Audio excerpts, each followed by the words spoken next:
एक बार फिर मैं अपने इस YouTube चैनल में आपका स्वागत करती हूँ। अगर आप हमारे चैनल पर नए दर्शक बनकर आए हैं, तो चैनल को सब्सक्राइब जरूर कर दीजिएगा। आपका एक सब्सक्राइब हमारे लिए बहुत अनमोल है। तो चलिए दोस्तों, अब आपको आगे की कहानी सुनाती हूँ। एक गांव में मोहन नाम का किसान रहता था। इस दुनिया में वह बहुत गरीब था। उसके पास एक बहुत छोटा खेत था। उस छोटे से खेत में ही वह खेती करता था। वह जैसे तैसे अपने खेत में काम करता और मजदूरी करके अपना घर चला रहा था। एक दिन भयंकर गर्मी पड़ रही थी, फिर भी किसान रोजाना की तरह ही खेत में काम कर रहा था। उसे बहुत पसीना हो रहा था, फिर भी वो खेत में हल चला रहा था। उस दौरान खेत में जुताई करते वक्त हल के नीचे से एक लकड़ी का बक्सा निकला। उस किसान ने धीरे से बक्से को निकाला। वह कुछ समझ नहीं पाया कि इस बक्से में क्या है। केवल उसने बक्से को उठाकर खेत के बाहर मेड़ पर रखा दिया। उसने देखा कि यह बक्सा खाली है, तो उसने अपनी दोपहर की रोटियां उसमें रख दी और वापस अपना काम करने लगा। थोड़ी देर बाद दोपहर में जब खाना खाने आया, तो उसने देखा कि बक्से में बहुत सारी रोटियां थी। उस किसान को बहुत आश्चर्य हुआ। किसान ने सोचा कि ये तो जादुई बक्सा है। उसमें जो भी चीज डालो वह कई गुना हो जाती है। जो भी वस्तु उस बक्से में डाल रहे थे, वह कई गुना हो रही थी।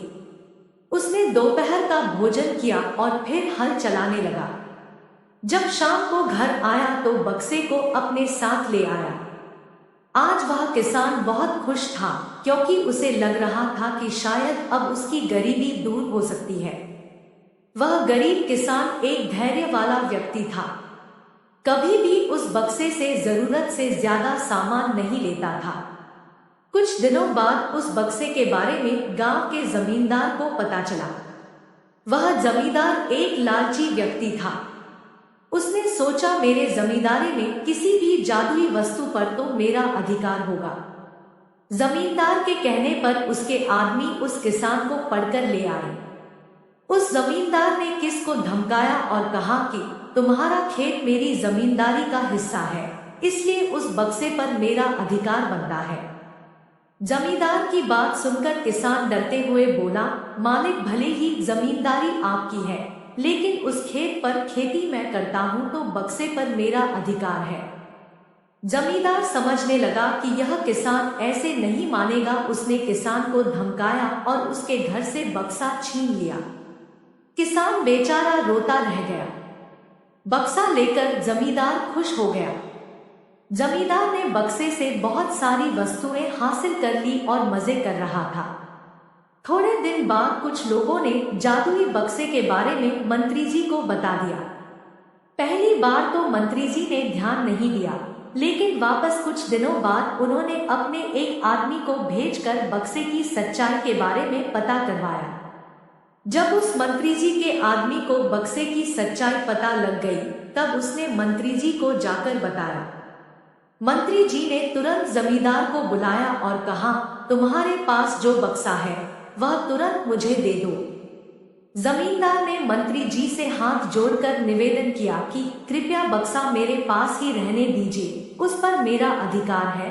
लेकिन मंत्री जी ने एक नहीं मानी और कहा कि यदि तुम मुझे नहीं दोगे तो मैं तुम्हारी जमींदारी समाप्त करवा दूंगा।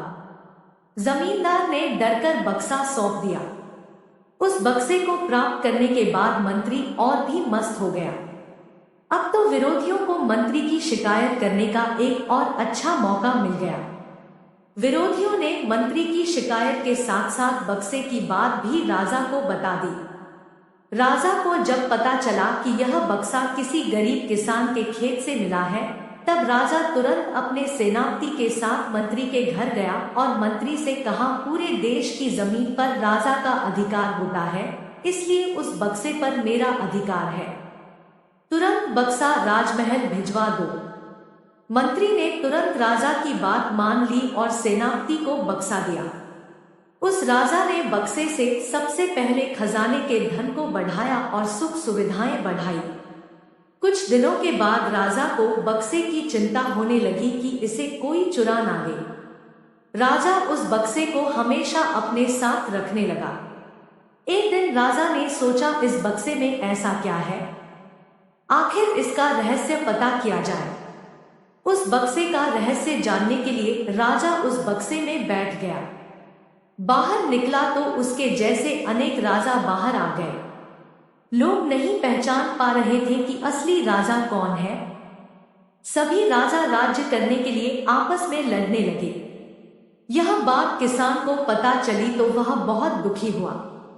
उसने स्वयं को कोसा और विचार किया कि अगर मैं उस बक्से को जमीन में गाड़ कर रख देता तो बहुत अच्छा होता। आज के इस लेख हमने आपको एक गरीब किसान की कहानी इन हिंदी बताई है। हमें उम्मीद है आपको यह कहानी अच्छी लगी होगी। अगर आपको यह स्टोरी यानी कहानी अच्छी लगी है तो इसे अपने छोटे छोटे प्यारे प्यारे बच्चों को जरूर सुनाएं। इसके साथ ही अगर आप इसी तरह की शिक्षाप्रद, मजेदार, रोमांचक और हास्यप्रद कहानियां सुनना चाहते हैं तो हमारे इस YouTube चैनल को सब्सक्राइब कर लीजिए और मजेदार कहानियों का लुत्फ उठाते रहें। अंत में इस कहानी के अंत तक बने रहने के लिए आपका धन्यवाद।